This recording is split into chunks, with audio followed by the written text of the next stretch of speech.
Olá,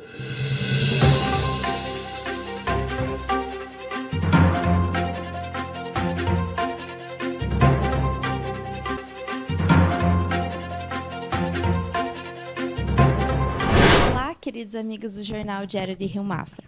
No mês de novembro, nos concentramos em promover a conscientização e o cuidado com a saúde masculina e a prevenção ao câncer de próstata. Nesse Novembro Azul, a gente conversa com o médico urologista Dr. Carlos Eduardo Santin. Dr. Carlos, muito obrigada pela sua presença e por ter aceito o nosso convite. Eu que agradeço e vamos tentar deixar o mais claro possível essas questões extremamente importantes na saúde masculina, né? Então, para começar, eu gostaria de saber qual que é a importância, como você vê a importância de ter uma campanha como essa, né? É conscientização, né? Da mesma forma que a gente tem o Outubro Rosa, que é a conscientização da saúde feminina, principalmente em relação ao câncer de mama, seria extremamente importante a gente pensar isso também na região masculina, né? No caso de próstata, uma glândula exclusivamente do homem, que a gente tem esse extremo necessidade de avaliação, visto que é o câncer mais comum que acontece nos homens, excetuando alguns tipos de câncer de pele. Então, por ser tão prevalente, é extremamente importante o homem saber que existe essa campanha e principalmente adequar ela, né? Fazer os exames, fazer as avaliações, quando forem necessárias, enfim, procurar seu médico, urologista, enfim, para tentar não deixar o tempo passar. Grande parte, né, dos casos de câncer de próstata, quando descoberto cedo, né, eles têm uma chance de cura maior, mais aumentada. E quais seriam, então, os sintomas e os cuidados, né, para que esse diagnóstico precoce aconteça? Então, a gente sempre comenta isso, né? Câncer de próstata não dá sintoma. Então, como você comentou muito bem, 95% do tumor, quando ele é achado no início, o tumor tem cura. Então, é um paciente que vai se beneficiar com o tratamento, caso ele seja indicado. Eu não tenho que esperar sentir alguma coisa para você poder ir no médico fazer algum tipo de tratamento. Por quê? Porque o câncer de próstata, quando ele dá sintoma, ele já está no estágio extremamente avançado. O que a gente chama de metástase, quando ele vai, a princípio, se espalhando para o resto do corpo. Aí já não tem mais atitude curativa. Aí a gente pode fazer um tratamento pensando em paliação, ou seja, melhorar a qualidade de vida para esse paciente nos dias que ainda lhe restam. Ou seja, esperar sentir alguma coisa é o maior erro que existe. Como não tem sintoma, a gente tem que fazer os exames de rotina a partir de certa idade, que eu acho que a gente vai comentar aqui, né? Eu gostaria, então, de saber quais seriam esses exames preventivos e quando que é o ideal para começar a fazer, né? Perfeito. Essa é uma data protocolada pelo sistema mundial, digamos assim, de urologia, tanto americano quanto europeu, que é que a gente segue. Hoje está em voga, a partir de 50 anos, não mais 40 como era antigamente, para fazer exames à população geral, aqueles que não têm fator de risco. Quais são os fatores de risco? O principal de todos é o histórico familiar. O paciente tem histórico familiar de câncer de próstata, tem câncer de próstata na família, tem uma chance muito maior de desenvolver a doença em relação à população geral. Consequentemente, esses pacientes que têm essa idade, esse histórico familiar, devem consultar 5 anos antes, então com 45 anos. Então, em resumo, 50 anos para quem não tem histórico familiar, que não tem fatores de risco, que entram também a raça negra. Pacientes de raça negra têm uma tendência genética a ter câncer de próstata maior do que a população geral. E pacientes obesos e sedentários também é uma tendência que pode acontecer. Então, para quem tem esses fatores de risco, a gente começa os exames com 45 anos de idade. Para quem não tem esse fator de risco, a gente começa com 50 anos. Os exames, basicamente, é uma consulta médica simples, constando de exames de sangue, o famoso PSA, junto com o exame de toque retal, que ainda não foi abolido, deve ser feito. Com a modernidade hoje da medicina, a gente consegue outros exames que associam durante a investigação clínica, porém o toque ainda não foi abolido. Então o homem tem que fazer o exame de toque se for indicado pelo médico urologista. Muitas vezes uma ecografia de próstata para avaliar não só a parte de câncer de próstata, mas a parte do inchaço prostático, isso sim dá sintoma, diferente do câncer que a gente comentou que não dá. Então é um exame médico geral, uma anamnese bem feita, que é colher a história do paciente, ver se ele tem algum histórico familiar positivo, e exames laboratoriais simples, sendo o principal deles o PSA. E quais seriam, você poderia destacar, os avanços, né? Você até já comentou um pouquinho em relação aos avanços da medicina, né? E como você pode destacar tanto no diagnóstico quanto no tratamento do câncer de próstata.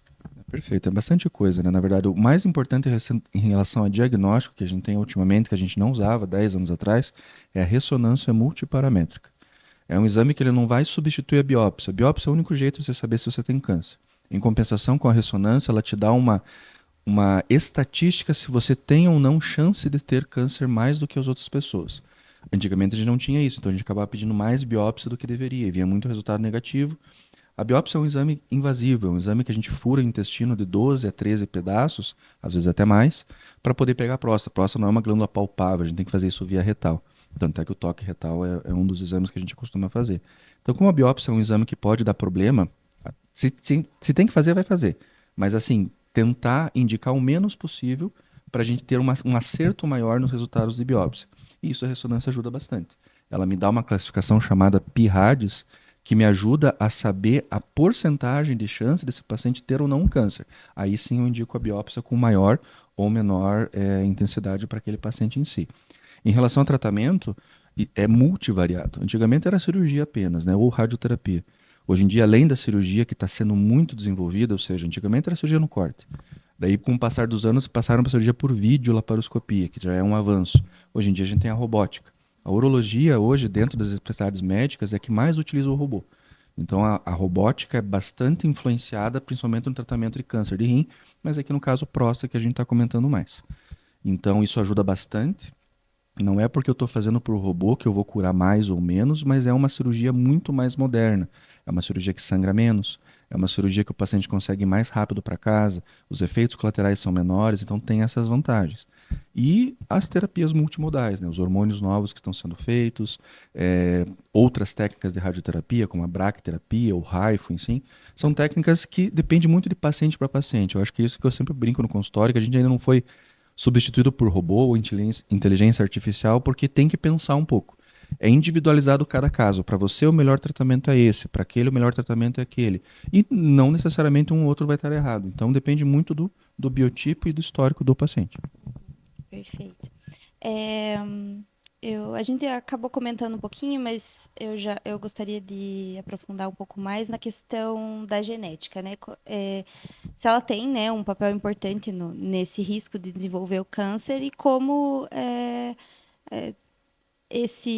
saber esse histórico facilita para a pessoa também se cuidar mais, né? Exatamente. Então, como foi comentado, um dos maiores fatores de risco que tem, além de idade, enfim, é histórico familiar. Parentes de primeiro grau, principalmente o pai, o avô, o tio, irmão do pai ou irmão da mãe, tio de primeiro grau, enfim, são as noções que a gente tem que ter durante a anamnese, durante a história do paciente, se ele tem histórico ou não. Não é porque você teve um parente positivo que você também vai ter, mas você tem uma chance maior. Na medicina a gente usa muito com estatística. Qual que é a chance de você ter? Então você tem que fazer os exames mais perto. Então por isso que a gente chama esses pacientes mais cedo para fazer e é extremamente importante. Ah, meu pai teve câncer de estômago. Não entra nessa estatística. Apesar de ser uma doença oncológica também, a gente usa para câncer de próstata. O que acontece muito é que tem gente que às vezes não sabe, ah, meu pai operou a próstata, mas ele operou por inchaço ou operou por câncer? Aí eu sou adotado, não tenho histórico familiar, então não sei quem que são meus familiares de sangue. Então a gente considera a princípio que não tem. Mas se tem um histórico positivo, a gente sempre traz eles 5 anos antes para fazer as avaliações. A gente comentou sobre esses exames começarem a partir mais ou menos dos 50 anos, mas os últimos dados informam que o câncer de próstata tende a afetar os homens a partir dos 65 anos, principalmente, né? Quais seriam atitudes e mudanças no estilo de vida, né, que a gente pode adotar para garantir essa velhice, né, chegar a essa idade com mais saúde e também é uma forma de prevenção, né? Então, como foi falado, o câncer de próstata ele não pode ser prevenido. Não existe nada que eu tenha que fazer, tipo, eu tive câncer de próstata porque eu fiz algum hábito ruim durante a minha vida. No caso do câncer de próstata, diferente de outros tumores, não tem muito a ver com isso. Então, é uma questão estritamente genética com histórico familiar associado. Então, não tem o paciente, faça isso ou faça aquilo que você vai ficar longe do câncer de próstata. Portanto, como é uma coisa que eu não controlo, é uma coisa genética exclusivamente, os exames devem ter sido feitos mais cedo. O que você comentou de 65 anos é que a grande maioria dos pacientes que a gente trata câncer de próstata estão nessa idade para cima. Porém, o câncer de próstata pode ser diagnosticado muito antes disso. Antes dos 40 é raríssimo, portanto a gente não faz nem campanhas para não onerar o sistema público, enfim, de você fazer exames e fazer várias coisas em pacientes antes dos 40. Pode ter câncer antes dos 40? Pode, mas é extremamente raro. Após os 45 e 50 a chance já é bem maior. Porém, um número maior, esse paciente às vezes vai descobrir o câncer após os 50, 60 anos de idade. Mas foi colocado isso. Tanto é que atualmente, nos últimos estudos, mostram cânceres sendo tratados antes dessa idade. Recentemente, em março desse ano, teve um congresso americano, o AUA, que a gente chama, que é o congresso, ou seja, os papas da região da América e tem da Europa. Então, da América, eles estipularam, porém ainda não é regra, de diminuir essa idade. Em vez de 45, 50, passar para 40, 45. Isso foi proposto no congresso americano e as autoridades do mundo, enfim, estão estudando essa viabilidade, mas ainda não é uma regra. Hoje, o que está valendo é o último consenso, é 45, 50. Mas por o câncer estar sendo cada vez mais diagnosticado precoce, precoce eu quis dizer com uma idade menos avançada, a gente está pensando na possibilidade do que hoje eu estou falando 45, 50, pode ser que daqui a alguns meses seja uma convenção mundial e a gente começa a passar para 40, 45. Ou seja, a partir de 40 já tem que ficar ligado, teoricamente tentar fazer alguma coisa nesse sentido. E como você vê no consultório a procura dos homens para fazer esses exames de rotina e como você vê essa dificuldade deles irem até o consultório, né? Homem é difícil ir no médico, né? Você já tem que pensar nesse sentido. Se bem que isso está melhorando muito em relação ao que era antigamente, uns 10, 15 anos atrás, 15 anos atrás, o preconceito acaba atuando bastante, principalmente por causa do exame de toque retal. Vocês não tenham dúvida que nós, os urologistas e os médicos, quanto mais a gente conseguir abolir o toque por algum motivo, se tiver algum outro tipo de rastreio para fazer, vai melhorar bastante. Porque tem aquela chifra, digamos assim, vou perder a minha masculinidade se eu fizer um exame de toque. Sendo que a gente sabe que mulher faz coisa muito pior no ginecologista, né? Pior eu digo no sentido de muito mais invasivo.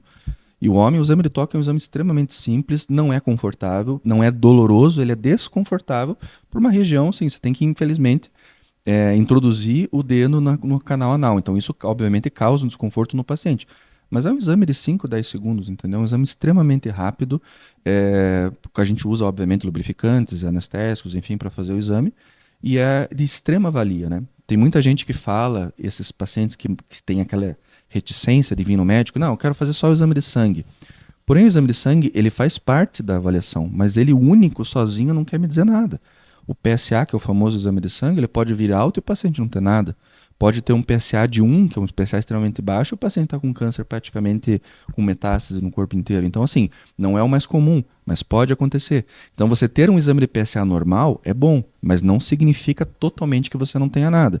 Eu preciso saber, será que essa próstata está mais endurecida? Será que essa próstata está maior do que deveria? Será que essa próstata tem nódulos presentes? Isso com o valor de exame de sangue eu não consigo, já com o toque eu tenho esse consentimento.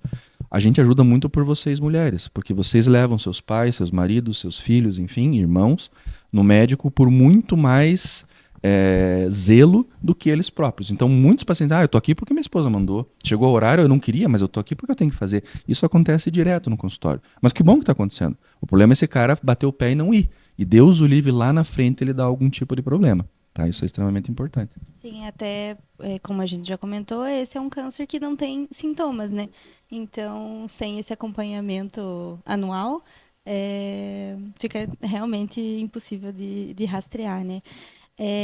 Para a gente começar a finalizar nossa conversa, eu gostaria de saber, além do câncer, quais são as principais condições que você vê, enfim, analisa no consultório de saúde que afetam os homens e como que a gente pode prevenir isso? Claro. Então, assim, como homem, na verdade, assim, porque a urologia, até é importante colocar isso, às vezes um mito, né? O urologista é o médico do homem. Não.